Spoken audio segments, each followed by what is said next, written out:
Hi అండి, ఎలా ఉన్నారు అందరూ? Welcome back to my channel నా చేతి వంటలు. మన తెలుగు వాళ్ళకి ఒక అలవాటు ఉంటుందండి. అయితే అది మీరు కరెక్టా కాదా అనేది ఎస్ ఆర్ నో అయితే కామెంట్లో అయితే రాసేయండి. ఏంటంటే మనం ఎన్ని కూరలు ఉన్నా, ఎంత మంచి టేస్టీ కర్రీ ఉన్నా కానీ ఒక్క ముద్దైనా పచ్చడితో తింటే అదొక టేస్ట్ సాటిస్ఫాక్షన్ ఉంటుంది కదండి. ఎస్ ఆర్ నో అయితే కామెంట్ అయితే చేయండి. ఈరోజు అయితే నేను అలాగే దోసకాయ పచ్చడి చేస్తున్నాను అనమాట. ఎందుకంటే మా ఇంట్లో కూడా ఎంత కర్రీ ఉన్నా కానీ ఆ వెజిటబుల్తో పచ్చడి ఉంటే మంచిగా తింటారనమాట. ఇంకొక ప్రాబ్లం ఏంటంటే వెజిటబుల్స్ కొంతమంది పిల్లలు తినరు, కానీ అదే వెజిటబుల్తో పచ్చడి చేస్తే మాత్రం చక్కగా తినేస్తారు, స్పైసీగా ఉంటుంది కాబట్టి.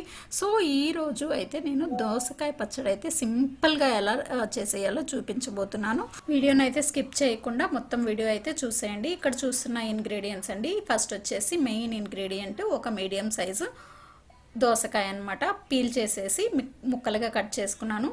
సీడ్స్ కూడా వేసేస్తున్నాను. ఇక్కడ వచ్చేసి ఒక 10 నుంచి 12 పచ్చిమిర్చి, అలాగే వెల్లుల్లి, ఎండుమిర్చి వచ్చేసి తాలింపు, కొద్దిగా చింతపండు. మనకి కొత్తిమీర అనేది మంచి ఫ్లేవర్ ఇస్తుంది ఈ దోసకాయ పచ్చడికి. అలాగే నువ్వులు, నేను పల్లీల బదులు నువ్వులు వాడుతున్నాను. ఇక్కడ 1 స్పూను జీలకర్ర, కొద్దిగా మెంతులు, కరివేపాకు వచ్చేసి తాలింపు కోసం అనమాట. ఇవన్నీ మనకి ఇంగ్రీడియంట్స్ ఇవే సరిపోతాయి. ఓన్లీ సాల్ట్ ఒక్కటే చూపించలేదు. సాల్ట్ మన టేస్ట్కి తగ్గట్టు వేసుకోవాలి. ఇంకా ప్రొసీజర్ స్టార్ట్ చేద్దాము. ఇప్పుడు స్టవ్ ఆన్ చేసుకొని ప్యాన్ పెట్టుకొని 1 స్పూను ఆయిల్ అయితే వేసుకుందాము. ఆయిల్ హీట్ అయిన తర్వాత మనము ముందుగా రెడీ చేసిన జీలకర్ర, మెంతుల్ని లైట్గా ఫ్రై చేసుకోవాలండి. కొద్దిగా స్మెల్ వచ్చే వరకు ఫ్రై చేసేసుకొని ఇప్పుడు పచ్చిమిర్చిని వేసుకొని ఫ్రై చేసుకోవాలి. పచ్చిమిర్చి అనేవి ఒక 50% వరకు ఫ్రై అయితే సరిపోతుంది. కొంతమంది బాగా మాడినట్లు ఫ్రై చేస్తారు. అలా మాడినట్టు ఫ్రై చేస్తే మనకు పచ్చడి అనేది టేస్ట్ ఉండదు. సో 50% ఫ్రై అయిన తర్వాత నువ్వులు వేసుకొని నువ్వులతో కూడా ఫ్రై చేసుకోవాలి. అందుకనే మనం జీలకర్రని కొద్దిగానే వేయించుకున్నాము, ఎందుకంటే చివరికి వచ్చేసరికి మంచిగా ఫ్రై అవుతాయి అన్నమాట. నువ్వులు కూడా ఎక్కువ సేపు పట్టదండి, మనకి చిట్టపట్టమంటాయి తొందరగానే. చివరిగా వచ్చేసి కొత్తిమీర వేసుకొని ఫ్రై చేసేసుకోవటమే. ఇక్కడ ఇదంతా మనము సిమ్లో పెట్టుకొని మాత్రమే చేసుకోవాలండి, ఎందుకంటే ఆయిల్ తక్కువగా వాడుతున్నాం కాబట్టి. కొత్తిమీర అనేది కొద్దిగా ఫ్రై అయిన తర్వాత మనం చింతపండు వేసేసుకొని స్టవ్ ఆఫ్ చేసుకోవాలి.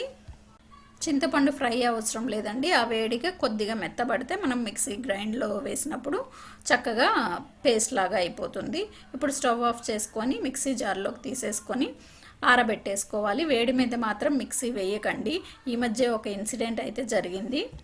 మొన్ననే మా సిస్టరు అలాగే వేడి మీద వేసేసారంట, మొత్తం వచ్చి హ్యాండ్ మీద కాలిపోయిందండి, వచ్చి బొబ్బలు కూడా వచ్చేసినాయి అనమాట. ఇక్కడ కొద్దిగా సాల్ట్ వేసి గ్రైండ్ చేసేసాను. ముందు ఫస్ట్ ఇంగ్రీడియంట్స్ మనం గ్రైండ్ చేసేసుకుంటే చూడండి, కచ్చాపచ్చాగా ఇట్లా గ్రైండ్ చేసేసుకోవాలి. ఈ పచ్చిమిర్చి పేస్ట్లోకి మనం ముందుగా కట్ చేసుకున్న దోసకాయ ముక్కల్ని వేసుకుందాం. ఇక్కడ నేను సీడ్స్తో సహా వేస్తున్నాను. మీకు సీడ్స్ నచ్చదు, మీ ఇంట్లో తినరు అనుకుంటే సీడ్స్ని తీసేసుకొని వేసుకోవచ్చు. నేనైతే సీడ్స్ ఈ మధ్య కాలంలో యూజ్ చేస్తున్నాను అన్నిటిలో, ఓన్లీ పీల్ తీసాను అంతే. సో ఈ పచ్చి దోసకాయలనే మనము మిక్సీ వేసేసుకోవాలి, మరీ మెత్తగా వేసుకోకూడదండి. రివర్స్ తిప్పేసుకుంటే సరిపోతుంది. ఈ విధంగా కచ్చా పచ్చాగా ఉండాలి, మెత్తగా అయిపోతే జోరుగా అయిపోతుంది అనమాట. కారము, పులుపు, వెల్లుల్లి ఫ్లేవర్తో ఈ పచ్చడి చాలా బాగుంటుంది. ఈ పచ్చడి ప్రత్యేకత ఏంటంటే 5 మినిట్స్లోనే రెడీ అయిపోతుంది, కానీ రుచి మాత్రం 5 స్టార్ హోటల్లో ఉన్నట్టు ఉంటుంది అనమాట. ఇక తాలింపు అయితే పెట్టేసుకుందాం.